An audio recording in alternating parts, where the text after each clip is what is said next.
Welcome into 11 Personnel. I am Nick Roush, uh, joined by Adam Luckett as always.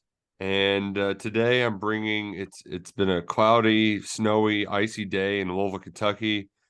The Cats are losing on the gridiron, the hardwood, so I'm wearing a Hawaii Rainbow Warriors hat. Luckett, I got to cheer myself up somehow. So just throwing a rainbow hat on to make it feel like it's sunshines and Well, rainbows. Because Kentucky football and Hawaii football have something in common. Vanderbilt has road wins over both. God, Luckett. Nick, you might not remember this, but post SEC media days, we had a podcast. I came back from paternity leave, and I Mm-hmm. said on that podcast that Vanderbilt is winning an SEC You, game you this did. year. You said it. Little did my dumbass know it was going to go on November 12th against Oh, Kentucky. I already had my win total bet cashed. Like they didn't have to go and do that to me, jerks. Oh man, it's been a tough week, but it's not as bad because we got some Port Royal plants on us. Whether it's the Epsom salt bass, the balm, the salve, they got you covered with full spectrum CBD products that are homegrown, Kentucky proud, right here in Henry County. Just visit them online, portroyalplants.com. Order some today. Give them to your friends for Christmas. That's a nice little stocking stuffer, a little pain relieving, full spectrum CBD for your family, for your friends this holiday season at portroyalplants.com. Look, it's been a wild. We thought we weathered the storm. We predicted a wild 7 weeks or so when November started, right? That was kind of how we teed off the month. Like this, it's going to be crazy. You thought you weathered that storm with a win at Missouri, and then the shoe dropped on the other foot, and Kentucky lost to Vanderbilt. We've talked ad nauseum about the actual loss, but the aftermath has been just as head spinning at times because we had our first. This is a new one. It's a first on my 10 years on the beat. We've got a player blaming the offensive coordinator, the coach, for Kentucky's red zone struggles. Kel Crowdis is just like, "That's what's wrong with the red zone." Is like, I don't really know. Probably I'd have to say the play caller because we're getting there. We're just not scoring. So he said he said the quiet part out loud. Well, yeah, we started this month with after that Tennessee game, like I said, this was a 4 game trial. I thought, right? One thing you couldn't do in that 4 game trial is go lose to Vanderbilt. No, no. And we can talk about the defense if we want, but the offense had a lot to do with them losing that game. Like you got to score more than 21 points against one of the worst defenses in the Power Five. Pretty. And Nick, if you It's not a just lot to like, ask. okay, they get to the bye week and they get to self scout and reassess. 3 games since the bye week, they have been one of the worst offenses in college football. I mean, this is Brian Ferentz level of offense. You know, we Oh make fun of Brian no. Ferentz. This is what I mean: 31% success rate, 3 points per scoring opportunity on 14 trips, 1.55 points per drive, 16 points per game on 4.4 yards per play. You take out, you stretch those numbers over a full season. Not only are you in the hundreds, you're in like the mid 100s. Like you're like in the 115 range. That's how bad it is the last 3 weeks. And to me, that's it. I mean, that is it right there. You cannot be this bad on offense. I just don't care who you have on your roster. You have to figure it out.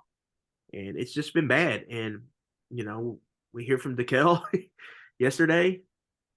And I think that's kind of their problem too. Like that getting out should never happen, right? Yeah, yeah. But we've seen a lot of off-field stuff and stuff off like warning signs. I would say, you know, you've had Mm-hmm. arrests, you've had this or that, get in trouble, whatever. But like, it just seems like they're just not. It's not a tight ship over there, and No, things got to no. get in order this offseason. And I'm not gonna blame a ton on DeKel. He's He's not a redshirt the freshman. Yeah, yeah, yeah, he's a redshirt freshman. He hasn't done a ton of media. And a lot of times in those situations, it's just like if you watch the video of the whole 17-minute video on the KSR YouTube channel, a lot of it's just the same questions. You just kind of change them slightly for the other three people. And he's just not very practiced at doing the maneuvering through media stuff and really saying a lot of words without saying anything at all. If you go back to what Mark Stoops said on Monday, he was doing the dodging and like saying things that mean something, but he's not saying it out loud. My head is not in the sand. It Yes, is him that's saying, I know we suck at offense and it can't continue to be this bad. I'm not going to make any knee jerk decisions without thinking things through properly, but I'm not going to put my head in the sand. And he specifically said head in the sand about, I would say, 4 to 5 times. Which is like, hey, just wait till the end of the season. I'm not going to fire somebody before the season's over with. It's kind of my That's what it read on sounds it. like. I Yeah. don't have my scoop on it, but like I just don't know how you can instill confidence in this team where they clearly are. I don't want to say checked out, but whatever Rich Scangarello is selling, they're not buying. It's not working. It's just not. It's just not. I don't care how many good practices he says they Yeah. have. It's just not. It ain't working.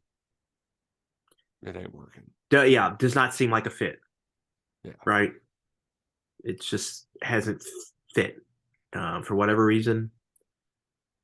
It's hard to believe that they've gotten to this point, but they're getting worse, Nick, offensively. And that's the scary part. Like, how is it this bad? I mean, they've had to have really in their, I mean, Chris Rodriguez almost single handedly won them that game. Yep. They averaged over 8 yards per rush as a team and lost to Vanderbilt and only scored 21 points and didn't have a turnover until the Hail Mary at the end. Yeah. That's bad. Like, the name of the game is scoring points. And, like, we got some questions in the Stoops on Monday about, like, philosophical changes. Mm-hmm. I think he answered that well. Like, yeah, there's going to be some stuff they have to revisit offensively, what they want to do and how they do it. But, like, I mean, I've always called it playing in the mud, but that's what they can't get out of. And they played in the mud with Vanderbilt and they got their ass beat, right? You know, and that part of the reason they got their ass beat is because they didn't force the issue and make it a track meet. They sat there and played in the mud, and Vanderbilt was just better in the mud that day. They have to get out of that where they can win games, not 21-17, where they can win 42-20. Like that Vanderbilt game, they really should have won that game like 41-24. Like bad day on the defense. You know, defense got some stuff to prove on, but the offense should have had a big day against that defense, and they just didn't. And it's really, really frustrating. How can this passing offense against two passing defenses, Tennessee and Vanderbilt, who have gotten lit up by most of their opponents, how are they completing less than 50% of their passes? How are they averaging, you know, less than 5 yards per attempt? Like, why aren't guys getting open against this? Like, what is going on? Like, why is this like this? And I don't know, man. I just don't know what else to say other than that. Like, it just feels like now the last two games are immediate. Like, we're just waiting for a change to be made at this point. At least I am. We'll see how Scangarello does these last two games. I just don't see how you can bring them back as is. I mean, it's just been bad, bad, bad. And the fans are rightfully pissed off, and I don't blame them. Sorry about that. Well, the part that for me is to, you know, I don't want to look too far ahead, right? We're one game at a time. But that the troublesome part is that even though it's Georgia this week and it's going to be bad, it's going to be ugly, whatever, the result is you just try to get through it as painless as possible. But Louisville, you can't give your rival an inch or they'll take them out. And Yeah. right now they're trending in one direction and you're not. You're trending in the opposite way. They've done a good job of keeping them down. And really, I think what it all comes down to is just getting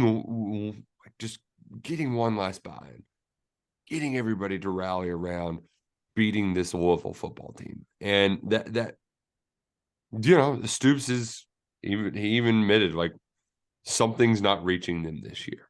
And maybe it's because of the guys who are now kind of in control of the locker room, right? Like maybe, you know, Luke Fortner gone. He that dude was like a staple there forever. hard to replace that sort of leadership, right? Uh, Wandale Robinson was always praised for his ability to have a workmanlike approach. You know, he wasn't too big to like. Who's leading that room right now? You know, with all those young guys. I don't think like the defense has leadership. That's not a problem. I don't think on that side. The problem is the offense has been so bad that it's just the whole team is just like looking at them.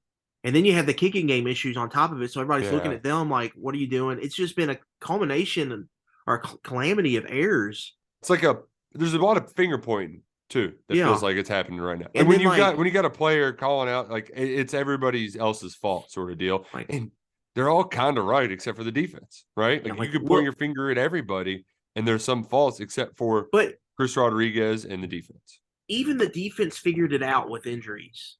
Like they Yeah, figured out a way to play good football. And the offense just hasn't. It's just like the story of the season. They've just figured it out. Like with this offensive line, they can't figure it out. They just for whatever reason, and like Will Levis is getting like you can see body language wise, he's getting upset and he's mm-hmm. screaming and whatnot. People have pointed it out, and he's really frustrated and he needs to play better. But he's gotten the piss beat out of him this year. Um, his play caller's not helping. The play calling has not been great, and nothing's easy. Like I keep saying it, like nothing is easy. And I don't like Rich talked yesterday about how hard it's been without a mobile quarterback. And I was like, since his quarterback's not mobile, I was like, well, you didn't want to use him early in the season when he could run. Like, what are like, and now you want to use the legs? Yeah, Like, yeah. I just don't want to, like, I really don't want to hear that excuse. Like, you tried to make him a pocket passer, early in the season. Mm-hmm. This is what you wanted him to be. And then you wanted him to, play make off script a little bit, but you didn't want him running around. Well, this is what you got now. Just bad. And then I go Well, back to like Nick when we went to open practice spring. We went once in the spring and once in the summer, and both times the offense stuck. It was just like yeah. well, it's just complicated. There's a lot to learn. This, that, or the other. We're like, okay, give them time, but then it's just never clicked. Never clicked. It doesn't seem like there's a rhyme or reason to anything they do on offense. It's just been bad. It's been really bad, and the worst part is too is now there's blood in the water. Kirby Smart spoke Tuesday, and we've mentioned too how Kirby he does the thing where he's always anxious to talk up Mark Stoops real nice, and it's kind of how Cal would talk about Mark Fox, where it's like, oh, you're so great, Mark Stoops. Now let me just go beat you by 2 touchdowns, 3 touchdowns, and it's the sort of feeling like you're kind of like me and I like what you're doing, but you're never going to be as good as me. So I'm going to make sure you're here as long as I can possibly help you out. So Kirby keeps saying nice things about Kentucky. This time, he's described the games as a bloodbath. It's always real physical. They're just such a hard-nosed, tough team. But he also, the part that's terrifying, I think, is that to make sure his team doesn't take them lightly. He's like, they run a pro-style scheme, so we're going to show them pro tape. It's like these guys, they know that NFL teams, they're going to watch them on tape to see how they perform against an NFL style scheme. So now you've got the best defense in the country saying, "Ooh, this could be a good NFL tape for me if I go up and play well against Kentucky. Let's just shut them out." Uh, yeah, it's going to been a really good week for a road game. Like this team staying at home and going to play a game at home with Georgia. I mean, fans are going to be upset at the game. It's going to be cold. You're playing this defense. Nothing's going to come easy on offense. It's going to, it's going to get. My biggest worry is if it gets like that Tennessee game where Kentucky's getting backed up, they can't punt, and then we look up and Georgia's just on Kentucky's side of the field the whole game, and then the defense breaks eventually. Mm-hmm. It's very At worrisome. least I just don't. in 20, they had Max, right? Max was at least kicking for the Gatewood team, right? He could flip the field, kind of slow their offense down. Yeah. But I think, yeah, you're right. And so, yeah, it's just demoralizing. I mean, that Your face tells it all. Hope y'all are watching on the KSR YouTube channel. Like, you go into these games and they can't score points. It's like, and I asked Mark Stoops about this, and he gave like a coach speak answer, but he didn't deny it. Like, it was pretty much asking him, does your defense, are they feeling a lot of pressure, and are they getting like, you have to like keep them in check or keep them up beat, because they're going in these games knowing if they give up more than 17 points, they're going to lose. Right. And he was like, there's no excuses, but that is a fact. Like, he kind of almost, I can't remember his answer, but he was like, it is a factor. And then the special teams blunders on top of that makes it even worse. It's just tough, man. It's just really, really tough. And Kentucky's young on offense too. That adds into it. I think it's,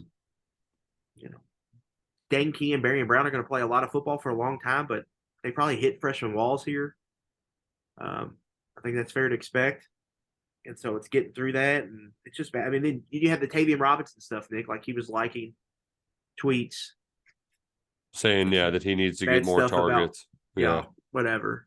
And I can't, for him, I don't, like, I would be upset too. Like, you were he came here to play for someone else, right?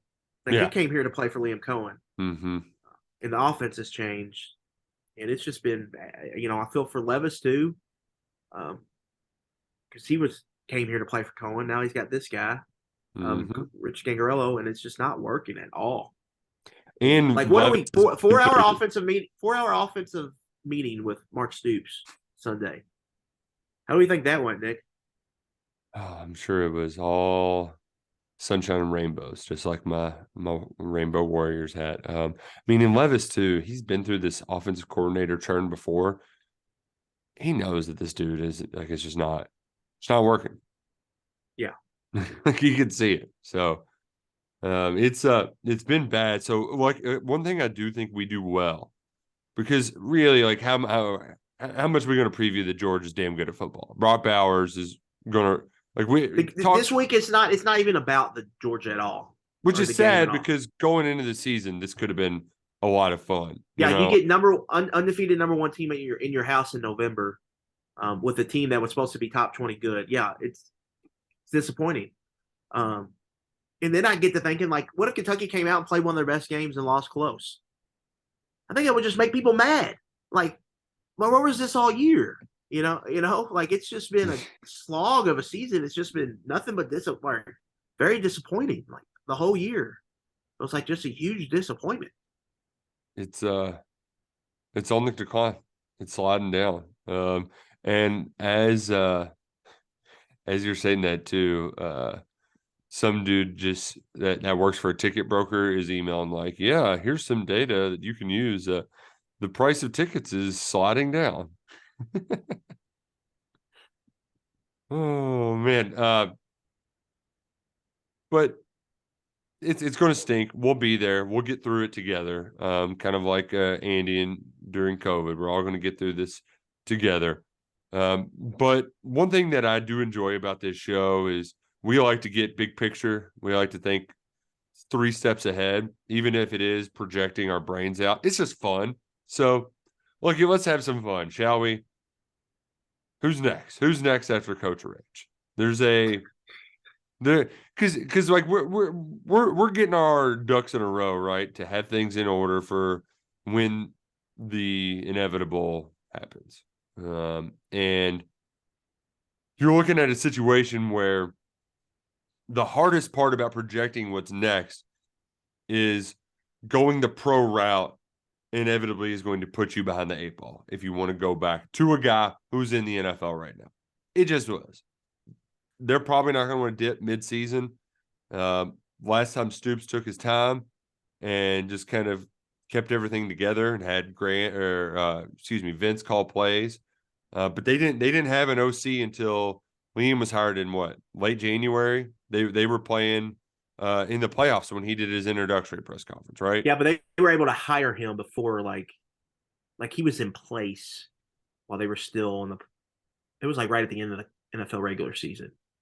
But it was after the signing period, right? Yeah, I'm pretty sure. Yeah. Here, let's do a little quick Google search here. Kentucky hires Liam Cohen. Which, God, that's December 15th. So it was right Oh, around. okay. Yeah. So it was in a timely fashion. Okay. So it is at least doable. But that is one part of the puzzle that does complicate things is the NFL schedule being ongoing. And also you're 50-50 on those hires, right? You had a home run and then look where you are now. You 4 offense coordinators in 4 years. So does Stoops even want to go that route? The other Yeah. one is like that. That's a big question that I don't know. I no idea.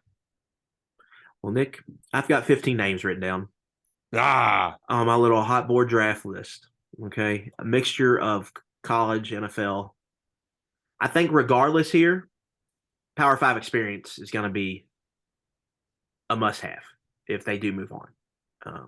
that Stoops puts that at a priority when hiring, which made like getting Collins in the secondary was a little out of left field, but his hand was kind of forced at the time because of the timing of it, right when Klink left. But Yeah. But even very he rarely worked. is Stoops hiring outside of Power Five But market. even he worked with a staff that had guys, a lot of guys that came from the Power Five.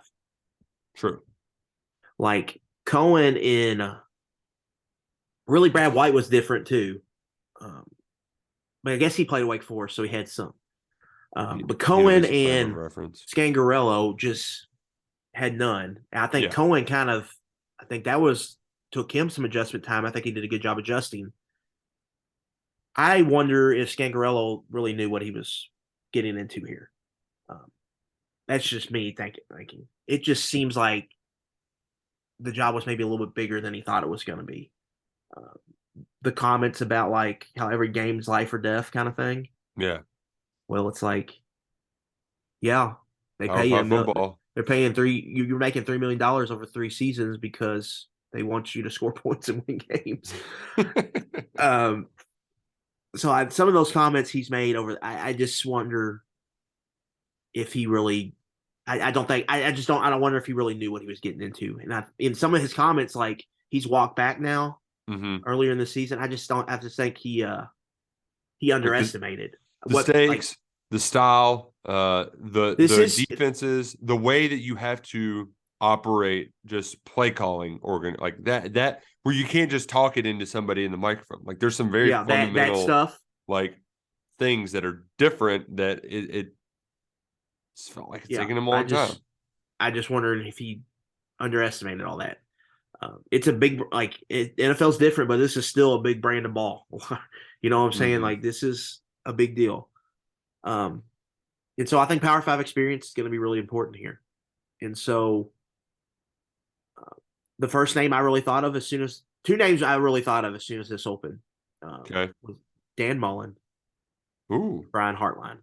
See, and those are we brought up Mullen last year, and still felt a little too fresh for some, I think. But dude can call some plays, right? In this league, Yeah. Been there, done that.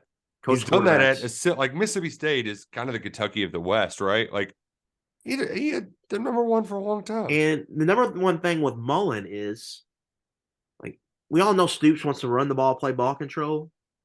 I mean, that's what he did at Mississippi State. Mm-hmm. And it's another like hey, coach guy. The one thing with Mullen would be if he tried to just come in and run the show, you would have to be careful. But if Stoops would be willing to just totally get out of that offensive room and say, you run it. That could be a very good thing for a very healthy thing is to just And say, all right, another get out of the way and let him run the whole show. and another key cog here, why I think Mullen would be very interested in this job. He gets to take a swing at Florida, Mississippi State every year if he's calling plays at Kentucky. Oh. Like it's going to be very attractive for him if they want to go get him. Mm-hmm. Now it's if they want to do, and Mullen potentially could bring his offensive line coach in here, which is another selling point if you moved on from Yinzer. Yeah, and I want people to people talk about this sometimes as like, who can we get? We have to like hire some rando. Like this is a competent SEC football program. They can go out and get coaches. Dan Mullen is a C-list ESPN personality right now. He's doing action games and like studio work. If Stoops comes to him and he thinks he can find a quarterback there, he's coming. He's going to take this job. It's a great opportunity for him to go and kick Florida's ass, go win in Starkville, and then potentially get a head coaching job. If he doesn't do this, he's going to have to go be a head coach at Temple. That's true. Go ask Mike Stoops what's the difference between being a defensive coordinator at Florida Atlantic, being a defensive coordinator at Kentucky, or being linebackers coach at Kentucky.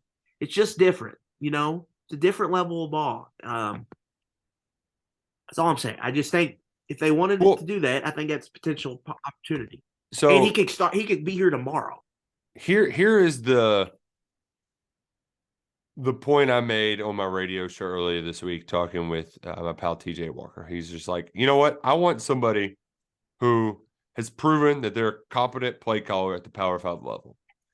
If that's what you want, there aren't a lot like that. That's a very small. There's just not a lot of them, right? Yeah. Mullen is one of them, who's also very available and probably doesn't want to be in Toledo in the snow on Tuesday nights in November. Whereas like a lot of these other guys, in order for Kentucky to be an attractive enough job for them, yes, it's going to pay more than most, right? Like Brad White's making 1.5. You can pay your offense coordinator more than $1 million a year. But they're probably going to have some sort of knock against them. Because if you get to Brian Hartline is one of the most well-respected non-coordinator assistants in all of college football right now. But the knock on him, he's never called an offense. He might stink at calling offense. But the way they think he can, they think he can end up being like, maybe the prodigal son comes home and replaces Ryan Day, but they want to go see if he can call plays somewhere first. You think he can, but you don't know if he can or not, right? And he's also been in the Big Ten with Ohio State. Ohio State's playing a different sport than everybody there. You're not getting those same advantages calling plays at Kentucky. So the one thing about Mullen that makes me like him so much, not only would he be a hilarious character in press conferences, but because he just knows what it takes with the resources at this level that very, almost nobody else on this hot board of yours will have. And another important thing for me here, Nick, they need to value QB run. They need to use that as a weapon here. If you want to play the way Stoops does, you need to be able to run the quarterback. A way to help out a bad offensive line is a quarterback that can move around and run the ball. Last 2 years, Cohen and Scangarello really wanted nothing to do with it, right? Yeah. And I think that was a mistake. We talked about on this podcast last year with Cohen. He needs to run the quarterback. He adjusted, and then Rich could not. He should have been like that from the beginning, but he wasn't. And then Levis got hurt, and it came off the table. Too late. But you have to, for Kentucky to do that, especially if they want to play the way Stoops plays, you have to take advantage of QB run. You just have to. And you even see in the NFL now, Nick, they're leaning into it, right? Josh Allen runs around. Lamar Jackson, obviously. Jalen Hurts might be the front runner for MVP. His legs are a big key to that offense. Big ham hocks. So, I think that needs to be valued more here, and you need to have a coach that is going to be willing to do that. I think that was a mistake here these last 2 years. And so, Hartline, he's a risk. He's going to cost money, but he's got John Summerall energy. He's going to get you players. Yeah. Mm-hmm. He might be able to bring one of those Ohio State quarterbacks with him down here. That's a good point. The quarterback certainly has to be a part of the equation, right? Yeah, you got to get a guy that can get. You think can get quarterbacks. Part of this, I'm sure, of the interviewing process would be, all right, so who's your quarterback that you're bringing? And what quarterback you think you can get here immediately, right? Yeah. Because I'm sure having this quarterback in January would also play. Kind of need that. Whereas Cohen, we could at least believe that Bo Allen and Joey Gatewood were having a competition. To hold off on getting Levis here until the summer, you really, no offense to Destin Wade or Kyle Sharon, but you lose pretty much a whole spring if you don't have your guy already there ready to rock and roll. Yeah. And a lot of guys that we kind of look around at might be wanting to get their own starting position at Alabama or Ohio State in the spring. They might think that they can win out a competition or something like that. You know what I mean? Mm-hmm. And then Yeah, I mean that's going to be a big process, but like proven Power Five court like play caller is just going to be hard. Like that's hard for anybody to find. Yeah, it's a difficult box to check, but Dan Mullen But can do it. And you know what Lex Train can do like it? They can get your ass to the football game this Saturday. Every Saturday, one doll hair to and from a variety of places around town. Lex Train will help you skip the traffic this fall. Game day shuttles to Kroger Field. Routes run through UK's campus, downtown Lexington, and we'll take you straight to Kroger Field for only $1. You can park at the Transit Center, park at KS Bar. You can park at a lot of places. Just don't pay a ton for parking or getting around transportation. Let Lex Train take care of it for you. Visit lextrain.com today. and one other thing I will say, like they may have some flexibility here with Scott Woodward because he could slide and go coach quarterbacks. Now, if you do that, that the new play caller would have to be really comfortable with him doing that. But that might open up more candidates for you that way if you were to do that. So that is an option. But also like having if you assume Kentucky moved on from Scangarello, I would assume they would also move on from Yinzer potentially. I don't know that. That's big that a new play caller could bring his own O line coach in there. Is significant in my opinion. But yeah, there's a lot of options here. But before we get to more options, there's one I want to mention that a lot of people have asked about that I just don't think is an option, and that's Neil Brown. Yeah, he is not on my list. The AD got fired at West Virginia, and he had a nice win over Oklahoma, but it's not going well. I saw where he has a $20 million or $16 million buyout though. Yeah, Good on good for me. him. Great agent working right there. But their AD got fired. It's just not looking good. I know that we liked having Neil Brown around UK 10 years ago, but offenses have changed since then. He fired himself from play calling duties this year. And the offenses at West Virginia have never really for being a league where there's a lot of scoring, his teams have not done a ton of that over the years. So I just doesn't feel like it would just feels like you're going down a path to nowhere good. They were the offenses usually ranked below Eddie Grant's when he was here at Kentucky. And if you got frustrated with the offenses, then that was kind of they were having lower output than that. Now, granted, he was dealing with much different levels of personnel, and he was getting a lot out of it, but still wasn't. But even at Troy, Nick, his offenses struggled. They were middle of the league. I mean, when they beat LSU, it was a low scoring game. Yeah, You know, they've won with defense. Neil, what probably ultimately was the bad thing for he had to fire his defensive coordinator, with Vic that Koning, because racial stuff or whatever happened. Yeah, and then I think their defense finally slipped up, and that was now you see what we're seeing where he fixed the offense, I think, but it was just a year or two too late, and so so yeah, I just the results have just not been good enough for me, in my opinion. So you have to. I don't think that's an option here. What's I know we don't want to get into all 15. That's unnecessary. When it goes live, it'll go live. Is there any kind of fun off the wall candidate though that might get some folks intrigued that I'm sure Dan Mullen will get enough people fired up, but Well, yeah, why don't you text cousin Brian right now and see if he's heard anything?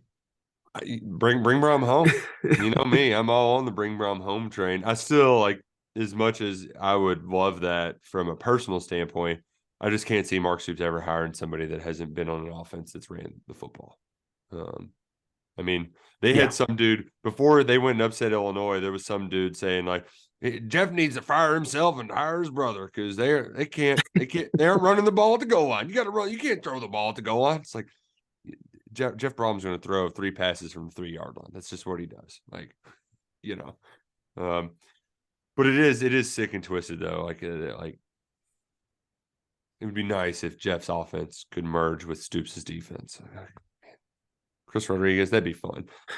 Purdue, though, low key, might sneak their way into the Big Ten championship game, though. So, Yeah. There was a mock today, too, for Purdue, Kentucky in the Tampa Bowl. Quest, that'd be fun. I would have the time of my life that week. Yeah. And That would he be fun. would probably be doing the thing like in Dan Brahms. They'd be doing the like, oh, is this reporter or like the whole trying to like play coy with me. It's like I don't care. Like it's this, which by the way, man, we talked about potentially sad bowl games. Yeah, there's gonna be some.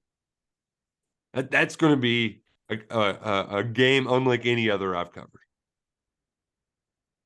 Just What, Saturday?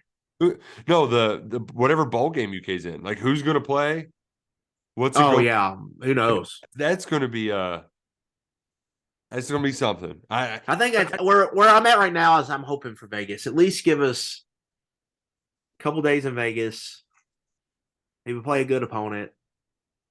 Because Be a my good big thing time. is that like when you go into these bowl games, there has to be some sort of like rallying, like some sort of common cause that you're rallying the team, the fans, and everything around. And if you don't beat Louisville, then it's just going to be impossible for Stoops to pull something out of his ass. Like I just don't, no idea what it's going to be. So that's what's going to make bowl season weird. I do love I love me some bowl season though. Did you see that Cheez-It went ahead and bought the Citrus Bowl too? So like they just have all of the Orlando bowls now. They're creating a kingdom of They had Cheez-Its in 8 Orlando. trillion Cheez-It packets in that press box. Oh, so many. Oh gosh. Now, what's Vegas sponsored by? What's the Vegas Bowl sponsor? I Needs am to be not simple. sure. I'd have to look that up. I know the I think it's funny that the LA Bowl, they're playing it's the Jimmy Jimmy Kimmel? Kimmel Yeah. LA Bowl. SRS distribution. So it's like some freight place. So yeah, we're not getting anything out of that. That stinks. But Vegas would still be fun. Either way, that's going to be something. Luckett, are there any other high points you want to hit on? Because I am admittedly, my wheels are spinning because it is a depressing time for the Kentucky football program. Demoralizing was a word you used earlier. It's going to get ugly Saturday at the Krog, but we might have ourselves a coaching search to entertain ourselves with in the meantime. Along with signing day, along with transfer portal transactions, along with maybe another opening too on the staff. So yeah, it's gonna be interesting. Like I'll be interested to see like the targets that come out from this and who like Stoops kind of goes after. I think it could go in numerous different directions. So we'll see. We're just gonna have to see how it plays out, but it's gonna be very important hire. And I'm just. Do you think there's any way he would move on after the Georgia game? Oh, like kind of we're just going to keep Rich around to eat the Georgia loss, and then we'll get Right. something different for the Governor's Cup. I could see that being a tactical kind of move. Eat the Georgia loss, get rid of Rich to try to get the team fired up for the Louisville game. Yeah, And then turn Eddie Graham loose. oh man, Wildcat like we never left. Well, I've been joking. If they give Grand, if it's within reasonable distance, he's getting Chris at rushing record over the last 2 games. If he's holding the play sheet, I will say that. I would assume they would go to him. Who knows what they would do? So yeah, I mean, I don't know. I'd be interested to see because I thought there was a very good chance we could have had a dismissal this week. Either way, we're looking at some Sundays of work ahead. You know, I got 7 hours of red zone in last weekend just to get my fix while I could. Last week very much felt like somebody's got to go after this kind of game. It's usually what happens when you lose to Vanderbilt. But it did come, so it'll be. But I guess they can kind of hide next week because it's Thanksgiving too. It's true. People aren't going to be online as much, so there's that. So I guess we'll just have to wait and see. Which reminds us, probably going to have an early 11 personnel next week. Thanksgiving holiday. We'll give you something to listen to on the road on Wednesday. I'll be driving Wednesday for Thanksgiving holiday. So, man, great. It's Thanksgiving. Such a great holiday. I know Luckett, we're football guys, but the other football, we'll have a little USA World Cup to sprinkle in with our feast week and our other football. This is going to be super mega sports week, unlike any other. Yeah, one of the best of the year, I would say, sports weeks, just in totality of everything going on. I do need to bring up, though, that Tyler wrote about it today, all of the back-to-back bad basketball and Kentucky football losses. There's potential for an historically bad streak here. Yeah. I mean, there was some stinkers in there that she mentioned, but you could have Vanderbilt football, Michigan State basketball, Georgia laying the smackdown on the football team, Gonzaga basketball, and then Louisville football losses all within 2 weeks. That's 5 just, I can't believe this happened kind of losses in a 2 week span. That can just really deflate a fan base. So I would love to be wrong. Yeah, down in the dumps fan base right now. And, it's not going to get any better Saturday. We're going to look back, Nick, those South Carolina Vanderbilt home games. And how did they let that happen? Losing as a top 25 team at home. Like, how did they let teams? Now, like, you literally played 3 top 15 teams. You lost all of them. That's fine. But you literally should have went 9-3. How did you let those 2 happen at home? Like, how did that like when Stoops comes back and looks at the season, how did I let that happen? It's just very, very frustrating because then if you're 9-3, well, if you go 9-3, everything's still on the right. You're still probably going to Tampa, right? Because Ole Miss has a tiebreaker over you. Mm-hmm. But everything's and you're pumped for this game. This is the most disappointing part that at least like it's number 1 undefeated Georgia, and you had what you thought was a top 20 team. So this game should have at least had some strong buzz going into it. Now there's 0. No one even cares about the game. It's more of just what's going to happen after the season. Yeah. Well, all the Kentucky fans are going to be holding Georgia tickets at this game. They're going to be mad at McCover probably. It's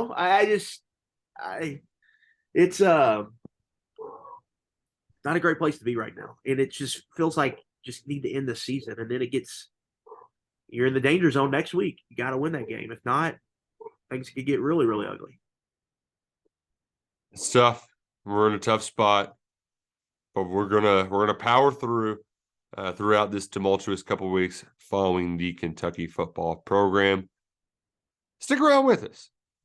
Wherever you get your podcast, wherever you watch us, we appreciate you following along with 11 Personnel all season long. For Adam Luckett, I'm Nick Roush. So long. We'll see you next week right here on 11 Personnel.